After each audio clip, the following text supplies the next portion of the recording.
এই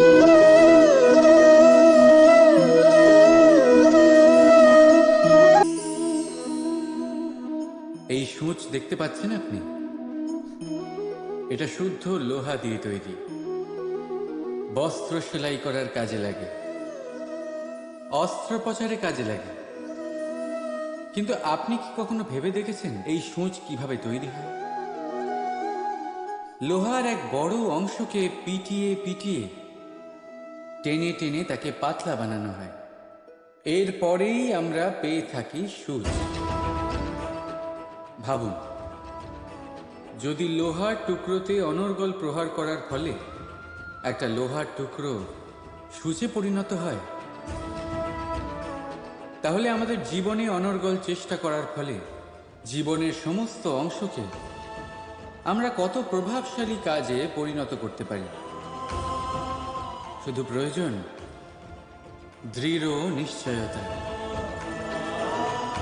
তাহলে আসুন আমার সাথে ভালোবেসে বলুন, রাধা রাধা। বিশ্বাস, জীবনে বিশ্বাস কতটা গুরুত্বপূর্ণ। একজন স্ত্রী তার স্বামীর হাত ধরে যে কোনো জায়গায় যেতে পারেন, এর কারণ হলো বিশ্বাস। তার নিজের স্বামীর ওপরে বিশ্বাস আছে।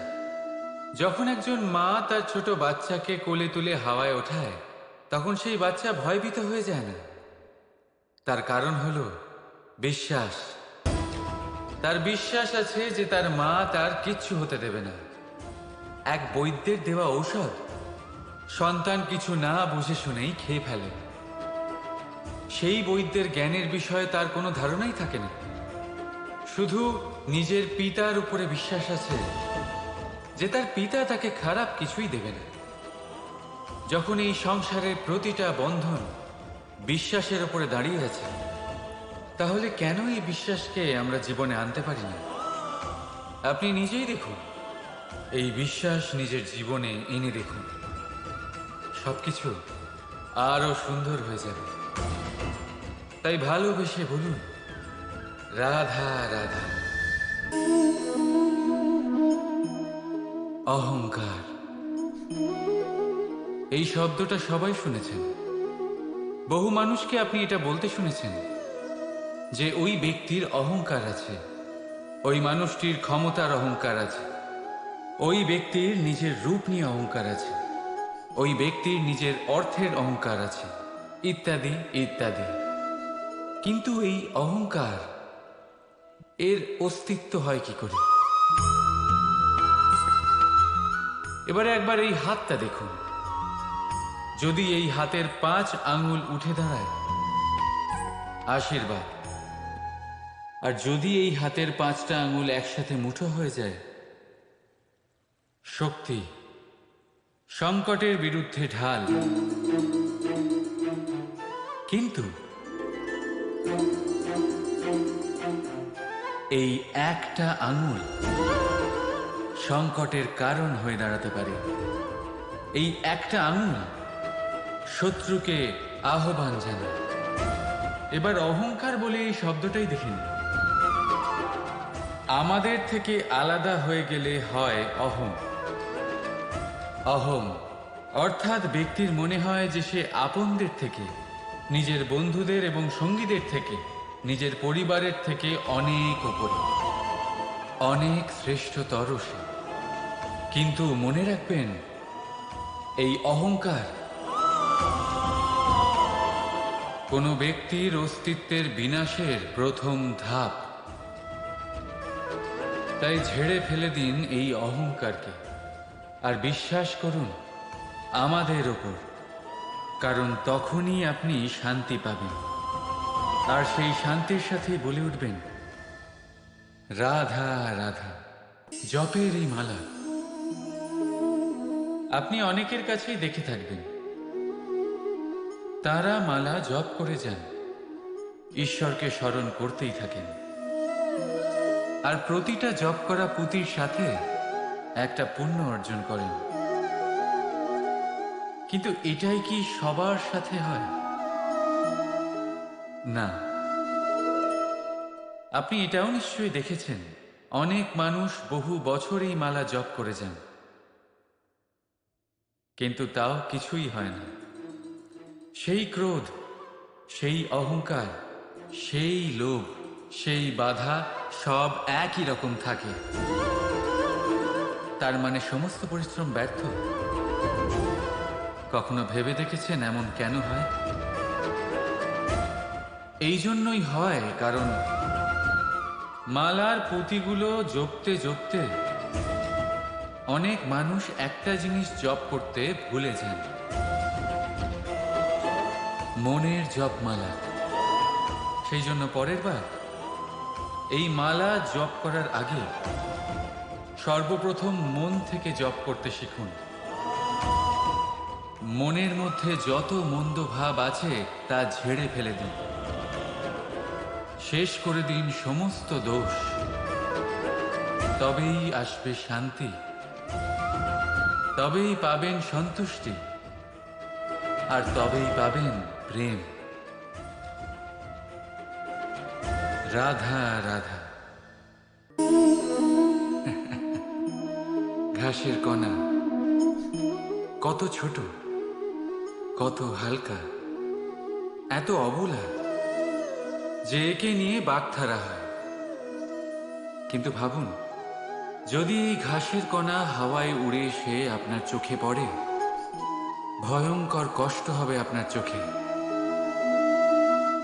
ভাবুন, যদি এই কণা আগুনের ফুলকি হয়ে জ্বলে ওঠে, সমস্ত জঙ্গল পুড়িয়ে ছারখার করতে পারে। এই ছোট ঘাসের কণা। তাই মনে রাখবেন, জীবনে কারোর আকার দিয়ে বিচার করবেন না, আর কখনো নিজের ছোট হওয়া নিয়ে কষ্ট পাবেন না।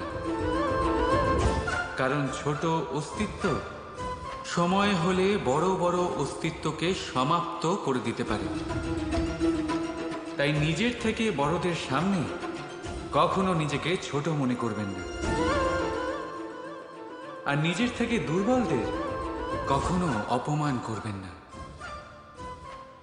যে যেমনই হোক, সে তেমনই সুন্দর। এই রচনার সম্মান করতে শিখুন। রাধা রাধা।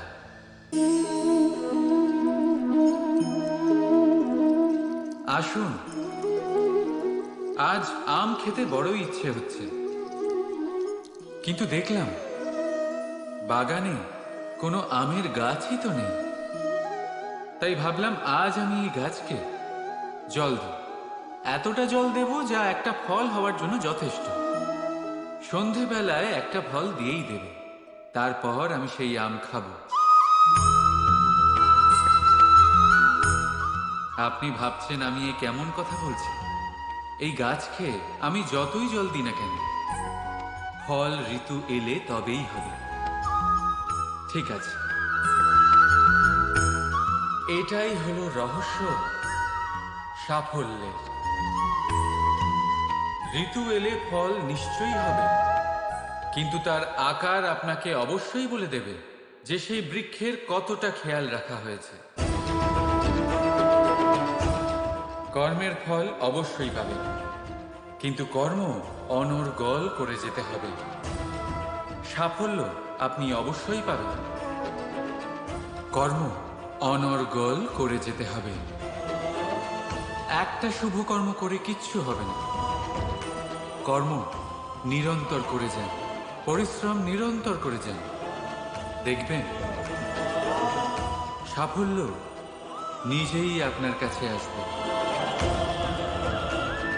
রাধা রাধা। কাল, কথায় আছে কালের থেকে বড় কিছুই হয় না। যে কেউ এই সংসারে আসে তাকে কালের গ্রাসে পড়তেই হয়। কাঙালেরও অন্ত হয়, আবার রাজারও অন্ত হয়। আমাদের মৃত্যুশয্যা থেকে রক্ষা করে যে চিকিৎসা, তাও একদিন না একদিন বিফলে চলে যায়। কাল সবাইকে মাটিতে মিশিয়ে দেয়। এই কাল কখনো ভেবেছেন এমন কি কিছু আছে যা কালের থেকেও বড়? এমন কি কিছু আছে যাকে কালের অন্ধকারও গ্রাস করতে পারে না? আছে, আর তা হলো প্রেম। আমাদের অন্ত হয়ে গেলেও প্রেমের এই ভাবে কখনো অন্ত হয় না, জীবিত থাকে। প্রেমের কাহিনীরও অন্ত হয় না, জীবিত থাকে। এই প্রেম প্রেরণা হয়ে কালের থেকে বড় হয়ে জীবিত থাকে।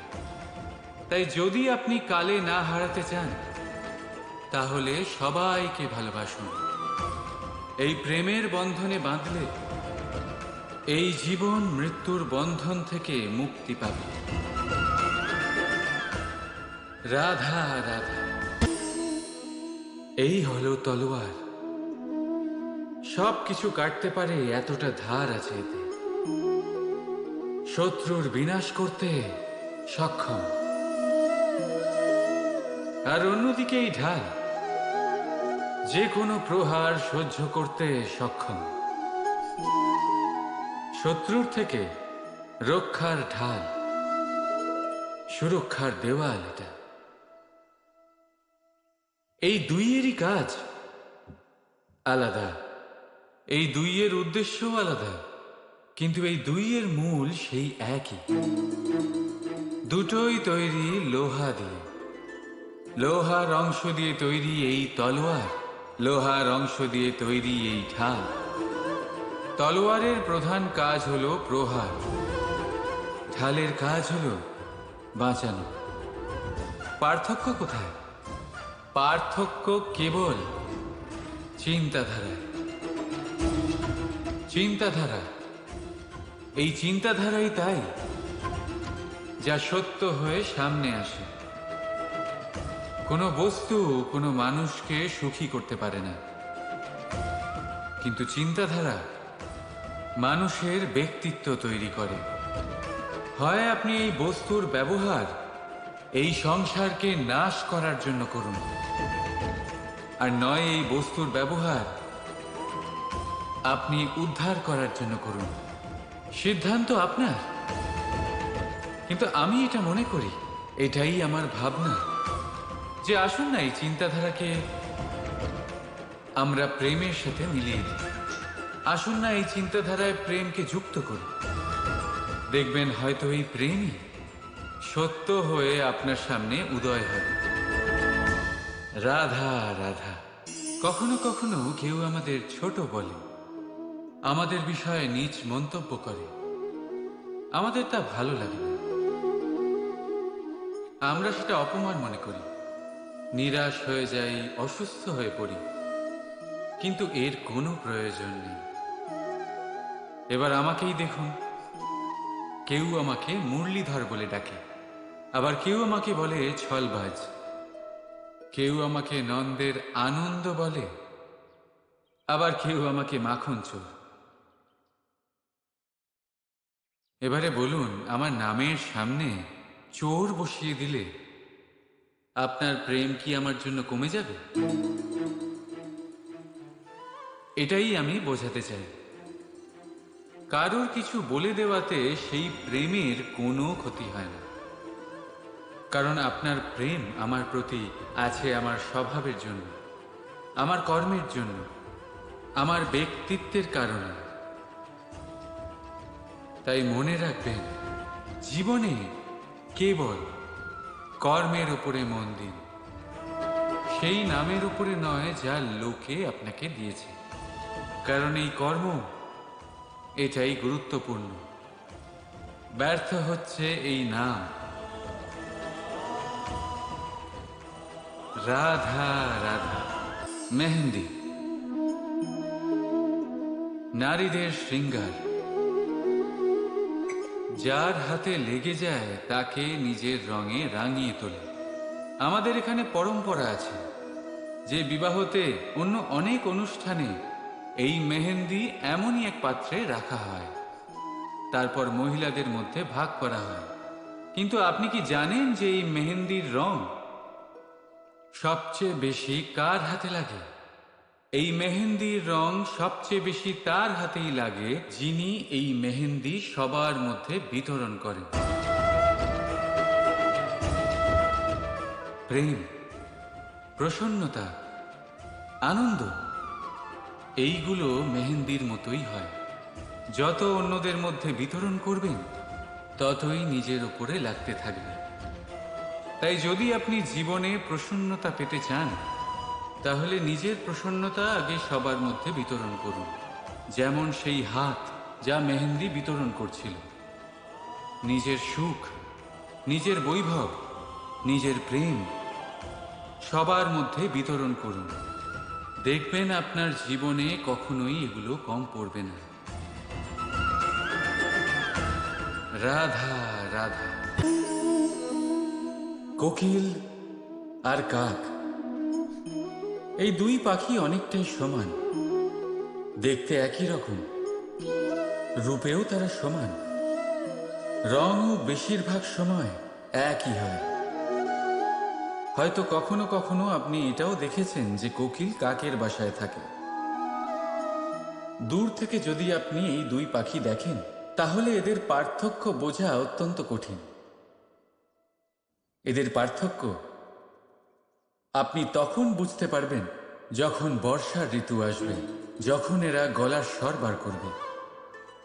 একদিকে কাকের কর্কশ ধ্বনি যা মনকে ক্ষুণ্ণ করে দেয়, অন্যদিকে কোকিলের মধুর কণ্ঠ মনের সব চিন্তা দূর করে দেয়। দেখুন, এই দুই পাখি একই রকম, তফাৎ শুধু গলার স্বরের, আর এই তফাৎ অনেকটা। আশা করি আপনারা বুঝতে পেরেছেন কথার এই গুণ অত্যন্ত গুরুত্বপূর্ণ হয়। যদি আপনার কথা মধুর হয় তাহলে তা সকলের কাছে আপনাকে প্রিয় করে তুলবে, আর যদি আপনার কথা কটু হয় তাহলে খুব সহজেই আপনাকে সবাই তার শত্রু মনে করে নিতে পারে। কথা আপনার, সিদ্ধান্ত আপনারই। রাধা রাধা। এই বৃক্ষ দেখতে পাচ্ছেন আপনি, একদম অটল, সারা দিন কঠোর রোদে দাঁড়িয়ে থাকে, নিচে যে বসবে তাকে ছায়া দিতে। এবার যত সময় বয়ে চলে ততই এই বৃক্ষের প্রতিটা শাখায় পাতার সাথে সাথে ফুলও ফুটতে শুরু করে, যে ফুল পরে ফলে পরিণত হয়। এবার সময়ের সাথে সাথে যখন ঋতু বদলায় তখন এই ফল পাড়া হয় আর কিছু ফল ঝরে যায়। পাতা ঝরার ঋতুতে পাতারাও এই গাছের সঙ্গ ছেড়ে দেয়, কিন্তু এই বৃক্ষ নিজের জায়গাতে অটল থাকে, না ফল আসার উৎসব করে আর না পাতা ঝরে যাওয়ায় শোক পালন করে। আর সেই জন্যই আমরা বৃক্ষকে পুজো করি, কারণ এই বৃক্ষ নিজের স্থানে অটল থাকে। সেইভাবেই সুখ আর দুঃখ আমাদের জীবনের অভিন্ন অঙ্গ। সুখ আর দুঃখ সর্বদাই থাকবে। সেই জন্য কখনো জীবনে সুখ এলে অহংকারে ভরে উঠবেন না, আর না কখনো দুঃখ এলেই শোক পালন করবেন, কারণ সুখ আর দুঃখ সময়রূপী, জীবনরূপী বৃক্ষের ফল। এইগুলো আসবে আবার যাবেও, কিন্তু সুখে আর দুঃখে যে ব্যক্তি অটুট থাকবে সেই পূজনীয় হবে। রাধা রাধা। আজ বড়ই কঠিন পরিস্থিতিতে ফেসে গেছি আমি। কখন থেকে এই দুধ মন্থন করেই যাচ্ছি, কিন্তু মাখন কিছুতেই তৈরি হচ্ছে না। হলো?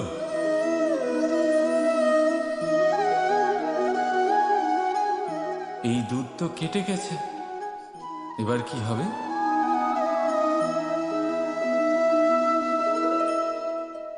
আপনারা নিশ্চয়ই ভাবছেন কি সব অসম্ভব কাজ করার চেষ্টা করি আমি সবসময়।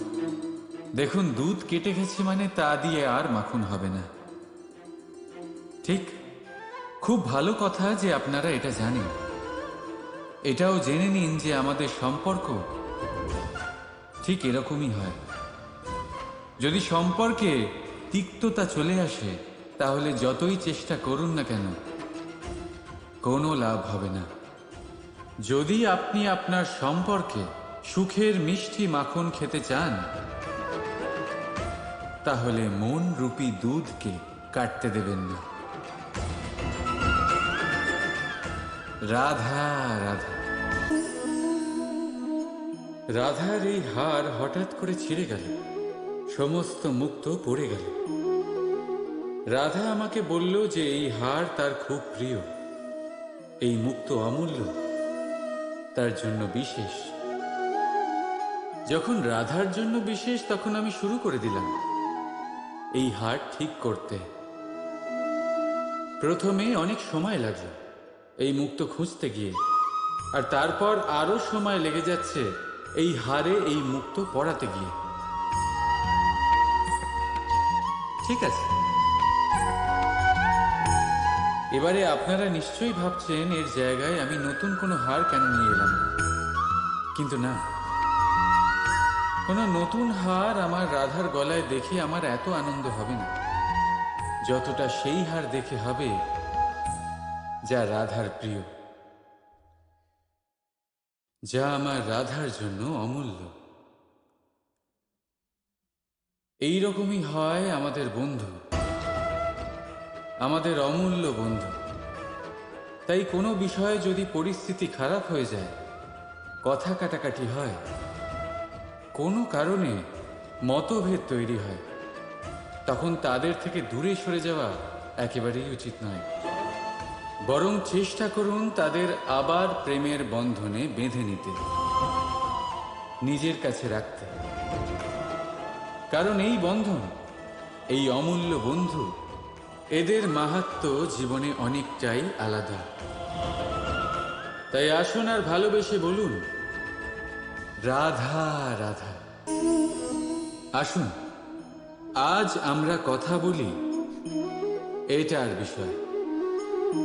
হিরে আমাদের জন্য অত্যন্ত মূল্যবান, অত্যন্ত প্রিয়, অত্যন্ত উজ্জ্বল। হীরের উজ্জ্বলতা সবাই চেনে, কিন্তু এই উজ্জ্বলতা আসে কোথা থেকে? অন্য কোনো হিরে দিয়ে এই হিরে পালিশ করা হয়, তবেই এটা সম্ভব হয়। কি ভালো ব্যাপার, নিজেই নিজেকে পালিশ করো আর নিজেকে আরো উজ্জ্বল করে তোলো। এবারে ভেবে দেখুন, কখনো কাদা দিয়ে কি কাদা পরিষ্কার করা সম্ভব? না, তার জন্য আপনার প্রয়োজন পড়বে পরিষ্কার জল। ঠিক সেইভাবেই শুভর দ্বারা শুভকে আরো অনেক শুভ করে তোলা যায়, কিন্তু মন্দ দিয়ে মন্দ শোধন করা যায় না। সবার আগে নিজের মন পরিষ্কার করুন, মনকে শুদ্ধ করুন, তারপর সেই দৃষ্টি দিয়ে এই সংসারকে দেখুন। এই সংসার আপনা থেকেই শুদ্ধ মনে হবে। যদি কারোর মধ্যে দোষ দেখেন, তাহলে শুভ কর্ম করে তার দোষ দূর করার চেষ্টা করুন, তাকে সাহায্য করুন। তার মধ্যে দোষ দেখে নিজের মনকে বিকারগ্রস্ত করবেন না, কারণ আপনি হিরে। অন্য কোনো হিরে পালিশ করতে সাহায্য করুন, ভালো লাগবে। রাধা রাধা। সাফল্য, সাফল্য কে না চায়? সবাই সাফল্যের পেছনে ছুটতে থাকে। প্রত্যেক ব্যক্তি সাফল্য পেলে উৎসব পালন করে, আনন্দ করে সে। কিন্তু যদি আমি কথা বলি অসফলতা, তখন সবাই দূরে পালায়। কেউ চায় না যে সে জীবনে অসফল হোক, কামনা করে যাতে জীবনে কখনো অসফলতার সম্মুখীন না হতে হয়। আর যখন অসফলতা আসে, লোকে নিরাশ হয়ে পড়ে, কেউ শোকে ডুবে যায়। কেন? তার কোনো প্রয়োজন নেই। আমি জানি আমি যা বলছি তা কঠিন, কিন্তু একটু ভাবুন, অসফলতা ছাড়া সাফল্যের আনন্দ উপভোগ করা যায় না। যতক্ষণ না সারাদিন রোদে দাঁড়িয়ে থাকবে, গরম না সহ্য করবে, ততক্ষণ সন্ধ্যার মিষ্টি ছায়ার আনন্দ কি করে পাবে? তার গুরুত্ব কিভাবে বুঝবে? এটাই হয়ে থাকে সাফল্য আর অসফলতা। সাফল্য পাওয়ার জন্য অসফল হওয়াটাও অত্যন্ত গুরুত্বপূর্ণ। সমস্যা তখনই আরম্ভ হয় যখন আমরা শুধু সাফল্য আর আনন্দের জন্য তৈরি থাকি, কষ্টের জন্য নয়, অসফলতার জন্য নয়। অসফলতার সম্মুখীন হওয়ার জন্য নিজেকে প্রশিক্ষিত করতে পারি না। একটা সাধারণ কথা যা আপনাকে আত্মস্থ করতে হবে, হ্যাঁ, যার থেকে আমরা দূরে পালাই সেই পরাজয়ের সম্মুখীন হতে শিখুন, ব্যাস। দেখবেন আপনি স্বয়ং জয়ী হবেন। রাধা রাধা। ঈশ্বর, যখনই আমরা ঈশ্বরকে স্মরণ করি, তার কাছে আমরা প্রার্থনা করি আমরা যেন সদা সুস্থ থাকি, এই সংকট থেকে, এই বিপদ থেকে আমরা যেন দূরে থাকি। কিন্তু এ ভীষণ বড় এক ভুল। এখন আপনারা ভাবছেন যে আমি কি সব বলছি। ঈশ্বরের কাছে সংকট থেকে দূরে রাখার প্রার্থনা করা, এ ভুল হয় কি করে? কারণ এই সংকট, এই বিপদ যার থেকে আমরা দূরে পালাই, যে সংকট কিছু মুহূর্তের জন্যই আসে আর তা চলে যাওয়ার পর আপনার আপনজন, আপনার শুভাকাঙ্ক্ষী, আপনার বন্ধুদের পরখ করতে শেখায়, আপনার ঘুমন্ত বোধগুলি জাগিয়ে তোলে, আপনাকে আরো শক্তিশালী করে তোলে। এই সংকট যার থেকে আমরা সকলে দূরে পালাই, যদি আমরা এই সংকটের সম্মুখীন হতে শিখে যাই, সেই অভিজ্ঞতার থেকে শিখি, আত্মসাৎ করি, এই জীবন আরো বেশি আনন্দময় হয়ে উঠবে। তাই এরপরে যখনই ঈশ্বরকে স্মরণ করবেন, সংকট থেকে দূরে পালাবার নয়, সংকটের সম্মুখীন হওয়ার শক্তি চাইবেন। স্বপ্ন দেখুন আর নির্ভয় সেই দিকে এগিয়ে যান। স্বপ্ন নিশ্চয়ই সফল হবে। রাধা রাধা। এই শিলা দেখতে পাচ্ছেন আপনি? এটা সেই শিলা যা আপনারা মন্দিরে দেখতে পান, যার সম্মুখে আপনারা মাথা নত করেন, হাত জোর করে প্রণাম করেন, প্রার্থনা করেন, নিজের জন্য শুভ কামনা করেন। এবারে ভাবুন, এই শিলা কি দিয়ে তৈরি? পাথরের এক খণ্ড দিয়ে, এক সাধারণ পাথরের খণ্ড। এবার যদি এই পাথরের খণ্ড আপনি অন্য কোথাও দেখেন, তাহলে কি করবেন? পদাঘাত করবেন। সেই পাথরের আপনার কাছে কোনো মাহাত্ম্য নেই। এখন এইটাই মানুষের সাথেও হয়ে থাকে। আপনি হয় সংসারে সম্মান পাবেন, নয় পদাঘাত পাবেন, সেই সিদ্ধান্ত আপনার। যদি আপনি নিজের মধ্যে শুভ ভাবনা রাখেন, শুভ কর্ম করেন, বিপদের সংকটের সম্মুখীন হন, নিজেকে আরো শক্তিশালী করে তোলেন, সর্বদা সত্যের পথে চলেন, তাহলে দেখবেন আপনি সম্মান অবশ্যই পাবেন। নয়তো পদাঘাতের বিকল্প তো আপনার কাছে আছেই, তাই তো? রাধা রাধা। কথায় আছে, যদি ভাগ্য সাথে না থাকে, যদি কপাল খারাপ হয়, তাহলে মিষ্টি নদীর জলও নোনা হয়ে যায়। এই কথাটা একদম ভুল। প্রতিটা বিষয়ে, প্রতিটা সমস্যার জন্য ভাগ্যকে দোষ দেওয়া অনুচিত।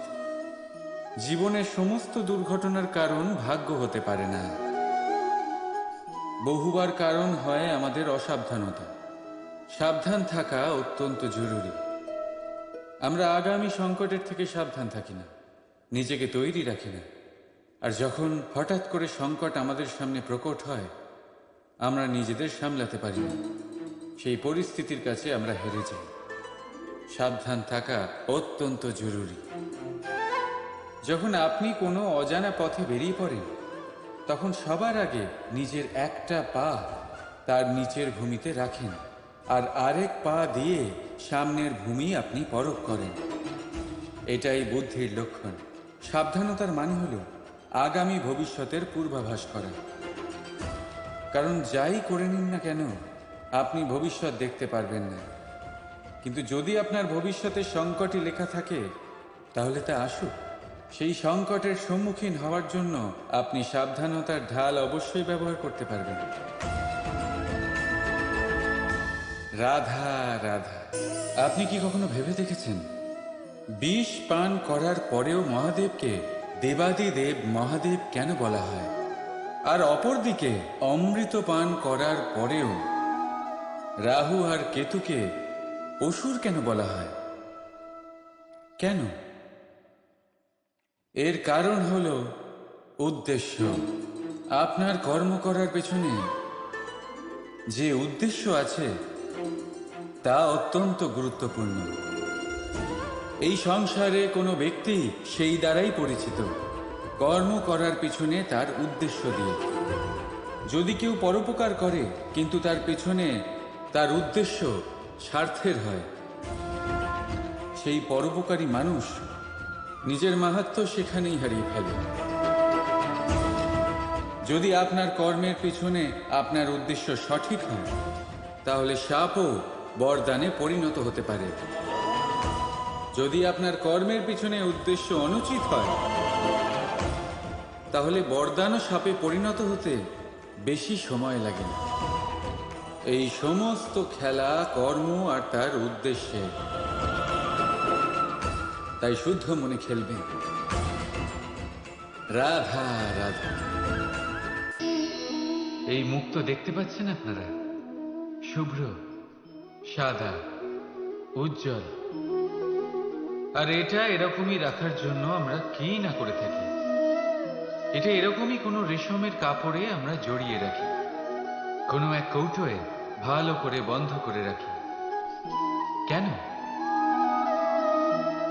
যাতে এতে একটা আঁচড়ও না লাগে, যাতে এই মুক্ত না ভাঙে, কারণ এটা অমূল্য।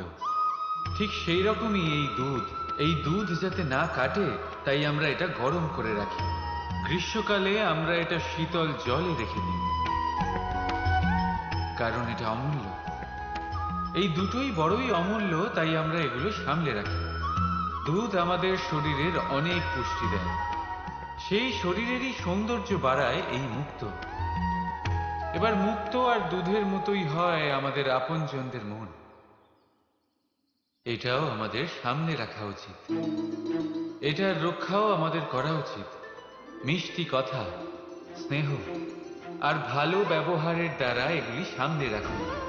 কারণ যেভাবে একবার দুধ কেটে গেলে তাকে আর কোনোভাবেই ঠিক করা যায় না, আর একবার যদি মুক্ত ভেঙে যায়, যাই করুন না কেন তাকে আর জোড়া দেওয়া যায় না। ঠিক সেইভাবেই একবার যদি মনে ফাটল ধরে যায়, তাকে আগের অবস্থায় ফিরিয়ে নিয়ে যাওয়া অত্যন্ত কঠিন হয়ে দাঁড়ায়। মনের মতামতে ভেদাভেদ হতেই পারে, কিন্তু মনের ভেদাভেদ হওয়া উচিত না। সেই জন্য একে অপরের মনকে সামলে রাখুন, কারণ তা অত্যন্ত অমূল্য। রাধা রাধা। রাধা আমাকে বহুবার জিজ্ঞেস করে, এই মোহ আর প্রেমের মধ্যে পার্থক্য কি? দাদাও তা বুঝতে পারেন না। আপনার মনেও নিশ্চয়ই এই প্রশ্ন আসে যে তফাৎটা কোথায় এই মোহ আর এই প্রেমের মধ্যে। আসুন, খুব সহজেই আমি আপনাকে এটা বুঝিয়ে দিচ্ছি। একদিকে আপনি ভেবে দেখুন, একটা মাছ যে জলে থাকে সেখানেই বাস করে। যদি গ্রীষ্মকালে সেই জল শুকিয়ে আসে, সে তা ছেড়ে যায় না, সেখানেই থাকে সে। গরমে জল শুকিয়ে যাওয়ার কারণে সে সেখানে কষ্ট পেয়ে নিজের প্রাণ ত্যাগ করলেও সেই স্থান ত্যাগ করে না। অন্যদিকে আছে এক ভ্রমর, যে একটা ফুলের আশেপাশে শুধু ততক্ষণই ঘোরাঘুরি করে যতক্ষণ সেই ফুলে সে রস পায়। সেই রস শেষ, সেখানে সেই ভ্রমরও আর থাকে না। তাহলে যেই তফাৎ এক ভ্রমর আর মাছের মধ্যে আছে, সেই তফাতই আছে মোহ আর প্রেমের মধ্যে। যা কোনো কামনা ছাড়া, কোনো লোভ ছাড়া করা হয় তা হলো প্রেম। আর যা কিছু পাওয়ার উদ্দেশ্য নিয়ে করা হয় তা হলো মোহ। তাহলে ত্যাগ করে দিন এই মোহকে, আর আমার সাথে ভালোবেসে বলুন রাধা রাধা। ভাবুন আমি কি করছি। আমি স্নান করতে চেষ্টা করছি। এই সরোবরে আমি আমার প্রতিচ্ছবি দেখতে পাচ্ছি। এবারে আমি যদি মনে মনে একথা ভেবে নিই যে আমার প্রতিচ্ছবির স্নান করা, এর অর্থ হলো আমার শরীরে স্নান করে নেওয়া, সেটা কি সঠিক হবে? এমন কি সত্যি হয়? না, কখনোই না। কারণ আপনার শরীর স্বয়ং আপনার অধীনে। যতক্ষণ না আপনি নিজের শরীরকে ভেজাবেন ততক্ষণ আপনার প্রতিচ্ছবি ভিজবে না। এবারে আপনি ভাবছেন আমি এই অযথা কথাগুলি কেন বলছি। কারণ এই কথাগুলোর সম্পর্ক আছে আমাদের জীবনের অভিজ্ঞতার সাথে। আমাদের জীবনের এই অভিজ্ঞতা অত্যন্ত গুরুত্বপূর্ণ হয়। কিছু মানুষ এমন আছেন যারা সংকটের সম্মুখীন হতে চান না, কঠিন পরিস্থিতির সম্মুখীন হতে চান না, সেইগুলোর থেকে দূরে পালান। আর তার সাথে এটাও আশা করতে থাকেন যে বড় বড় সংকটের সম্মুখীন হওয়ার অভিজ্ঞতা আপনা আপনি হবে, সেই সাহস আপনা আপনি চলে আসবে। কিন্তু এটা কখনোই হয় না। তাই সংকটের সম্মুখীন হন, তার থেকে দূরে না পালিয়ে। কারণ এই অভিজ্ঞতা বসে বসে কখনোই হয় না। তার জন্য আপনাকে সেই পথেই চলতে হবে যেখানে সংকট আছে, বাধা আছে, কঠিন পরিস্থিতি আছে। আর সেই পথে নির্ভয় হয়ে চলতে হবে, তার সম্মুখীন হতেই হবে। তারপর দেখবেন সেই পথে আপনার শক্তি, আপনার সাহস আপনার জন্য অপেক্ষা করছে। রাধা রাধা। অনেক উচ্চতায় পৌঁছতে গেলে আমাদের কি প্রয়োজন হয়? এর উত্তর বড়ই সহজ, সিঁড়ির। এবার এর মধ্যে একটা গভীর রহস্য লুকিয়ে আছে। আমরা যখন দ্রুত সিঁড়ি দিয়ে উঠি, তখন কাউকে পেছনে ফেলে এলে তখন তাকে দেখে কি আমরা ছোট মনে করি? তাকে কি আমরা নিচু নজরে দেখি? যদি কাউকে ধাক্কা দিয়ে আমাদের এগোতে হয়, তাকে দেখে কি আমরা উপহাস করি? যদি আপনার উত্তর হ্যাঁ হয়, তাহলে এটা আপনার বড় ভুল। আপনার সিঁড়িতে যার সাথেই দেখা হোক, মধুর সম্পর্ক বজায় রাখুন, স্নেহময় ব্যবহার করবেন, তার সাথে বিনম্র থাকবেন। কারণ যে সিঁড়ি দিয়ে আপনি উঠছেন, মনে রাখবেন সেই সিঁড়ি দিয়ে আপনাকে নিচেও নামতে হবে। যদি এই সিঁড়ি না থাকে তাহলে নিজের বিজয় উৎসব অবশ্যই পালন করবেন, কিন্তু যারা পিছনে থেকে যায় তাদের নিয়ে উপহাস কখনো করবেন না। রাধা রাধা। এই সংসারে অসংখ্য মানুষ অর্থ আর সামর্থ্য দিয়ে মূল্যায়ন করেন যে কোনো মানুষই, নিজেদেরও আর অন্যদেরও। আর বহুবার অর্থ আর সামর্থ্য অর্জন করতে গিয়ে আমরা সময়, সম্পর্ক আর স্বাস্থ্য পিছনে ফেলে আসি। আমরা তার খেয়াল রাখি না। ভাবি যে একবার এই অর্থ আর সামর্থ্য অর্জন করে নেওয়ার পর তারপর সময়ও আমাদের কথা মতো চলবে, সম্পর্কগুলো আরো মধুর হয়ে যাবে, আর স্বাস্থ্যও আমাদের হাতের মুঠোয় থাকবে। কিন্তু এই অর্থের জন্য যখন আমরা এই তিনটেই হারিয়ে ফেলি, তখনই আমরা বুঝতে পারি যে আমরা কতটা অর্থহীন ছিলাম। আর তারপরে সংসারের সমস্ত অর্থ সংগ্রহ করে নেওয়ার পরেও আপনি আপনার ফেলে আসার সময় কখনোই ফেরত পাবেন না। না সেই সম্পর্ক, আর না সেই স্বাস্থ্য। সেই জন্য এই তিনটির মূল্যই বুঝে নিতে শিখুন অনেক দেরি হয়ে যাওয়ার পূর্বে।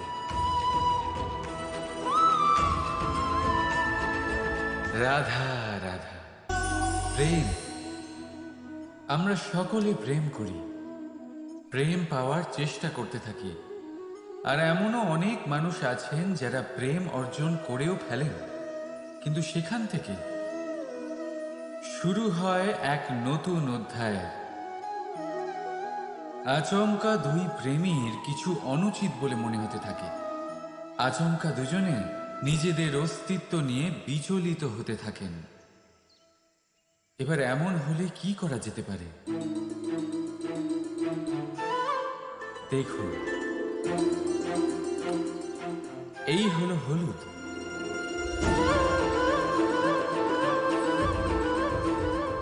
আর এই হলো চুন।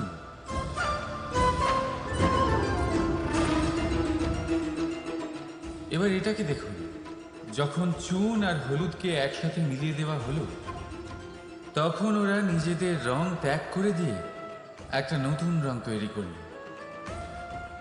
প্রেমের রঙও কিছুটা এইভাবে অর্জন করা হয়। এখানে কোনো আমি থাকে না, শুধু আমরা হয়, শুধু একাত্ম হয়। সেই জন্য ত্যাগ করুন নিজের অস্তিত্বকে, আর মনের উত্তেজনাকে আলিঙ্গন করুন। তারপর দেখুন আপনার এই প্রেম আপনাকে কোথায় কোথায় নিয়ে যায়। রাধা রাধা।